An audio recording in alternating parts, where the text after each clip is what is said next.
Yo, what's up, y'all? Big Bill Ben in this building. This is part 2 of my MotiveWave settings.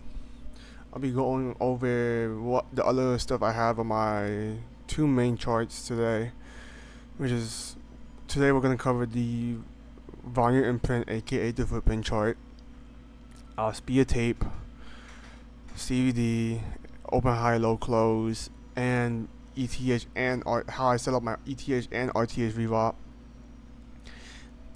To sum it up, the way you get all these indicators in your settings, you click on steadies or this indicator right here. You can see this is the VWAP, big trades, open, high, low, close, right? And then you can search out volume imprint. Yeah, volume imprint right there. CVD for CVD is community delta, and you can search up speed of tape right here, and that's how you get all of these. Put on the charts that you want. For my footprint chart, I usually have the volume imprint, open, high, low, close, speed of tape, and the two VWAPs. And I can see I like to put my CVD on the candlestick chart and everything else along with it. To start off, I start with this speed of tape. Speed of tape, I don't really use it much anymore, so there's that. I do plan to probably remove my speed of tape, but if you do want to see my settings for the speed of tape, I have, and I saved it as my template, so this is my template right here. I'm pretty sure I only changed the general section. Just pause the video and take a look at it compared to yours. This is my signal.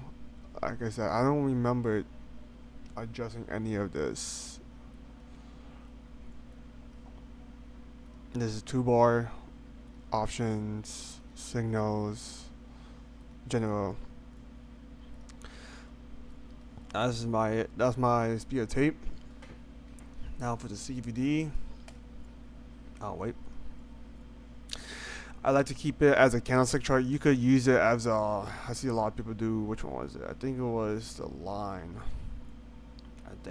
Yeah, they use the line a lot. I see a lot of people online doing that. I keep it just a basic candlestick chart.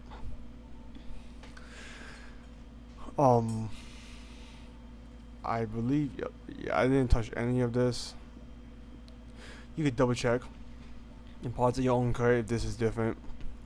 Same with the 2-bar. And then for the open, high, low, close, this I changed a lot. I like to keep the opening range. I like to use a 15-minute opening range.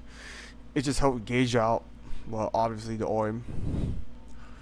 And there's like another confluence for me. Sometimes you here and there. It's just for like an actual level to use, target, or use. I like to keep all my things to the right here. You could keep it to middle, left. I keep it to the right. More, I believe it is more fixated on that. Now I have two templates for this, but essentially the same thing. This is my previous days. Sometimes I always forget, but you have to make sure that it's on the regular session for previous days if you want to get the E-Train news session for over in the studio trading.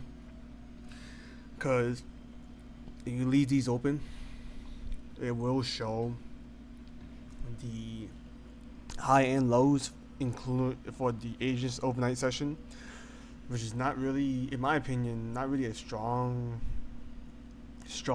level, in a sense where I'd rather have the high and lows of previous New York session to use. But other than that, I do have the weekly.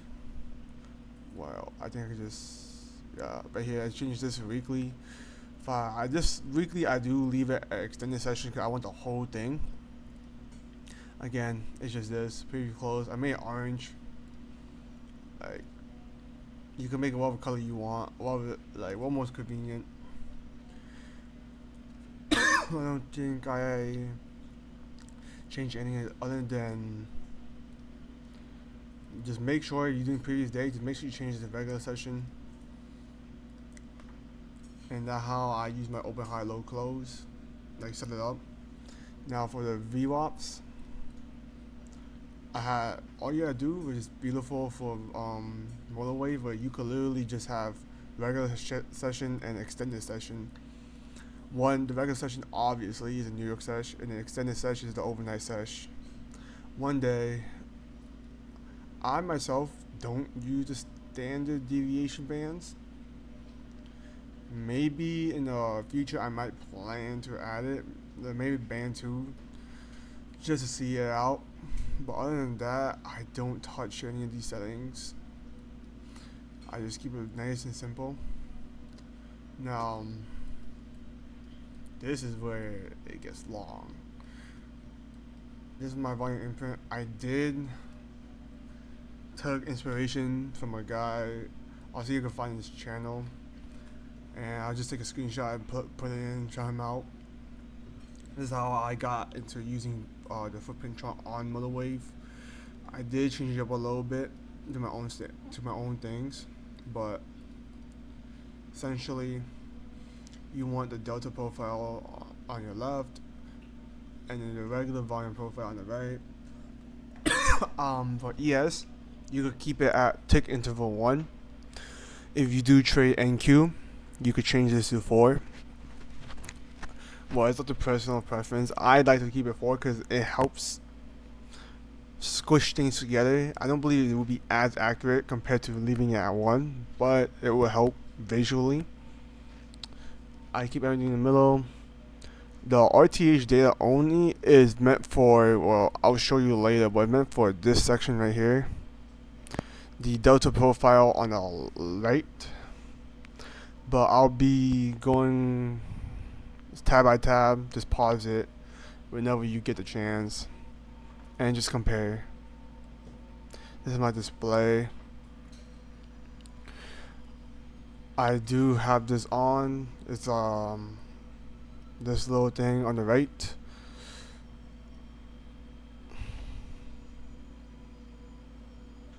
I have my imbalance on. I have imbalance percentage 400, delta filter 150.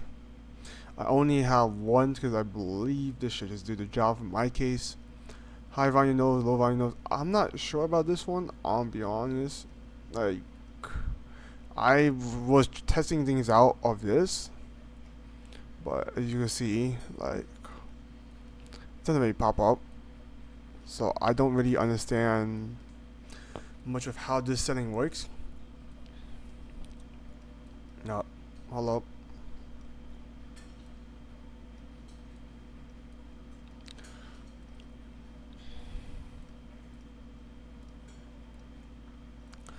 But moving on, I like to keep the low volume, high volume none, because I'll just use my volume profile and I'll quite literally just go over it. Now this is my profile section, line to the left. You'll see, yeah, you could take a look, pause and compare. The value areas, I don't touch any of this. The ladder. There's a big in the axe. Delta. I have all this checked out. Show imbalance. The histogram to the right. And this just means that it is, if I remember correctly, that just means that you see on my left side is pretty much to the right side of the center area. How I myself use it.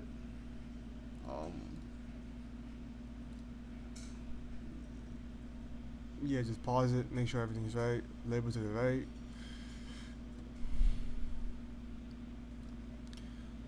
This is my volume. Again, histogram to the left. Straight up. Now, if I remember correctly, this. Yep. This is the Delta profile I was talking about. If you remember my old shorts, I used to have it on my DOM, but that was because I was able to reset to RTH DOM data only. But ever since I found out, I don't know how did I not spot this, but ever since I found out clicking this resets the RTH DOM Delta profile, I've been using the Sunbunny profile a lot more. Of course, I have it for Delta to the right, of course. This is according to your screen. For me, on my monitor right now, 150 the width. It's pretty nice. Again, I don't really touch these, but pause them and just compare.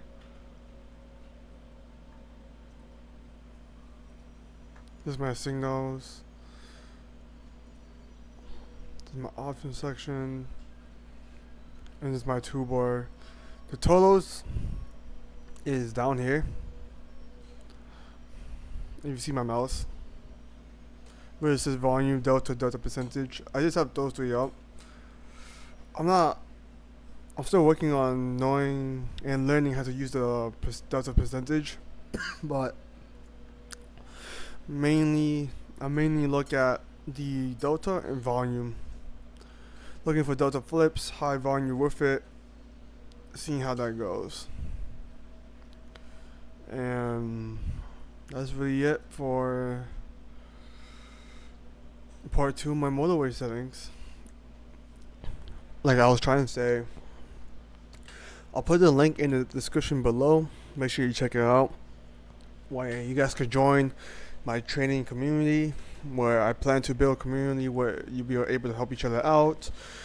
I eventually do plan to put my pre-market analysis into the Discord. You guys can hit me up there. I'll be joining the calls whenever I get the chance to. And just try and build a community where we all can help each other out. And no toxicity and stuff, just pure positive. And we could all grow as traders. Without being said, if you enjoy this type of content, like, subscribe, comment down below what other content you want to see that is trading related, and please support. I put my TikTok, YouTube, Instagram in the description below. Probably do a link tree if you do see that. Just show support, loves, and that's it. Peace.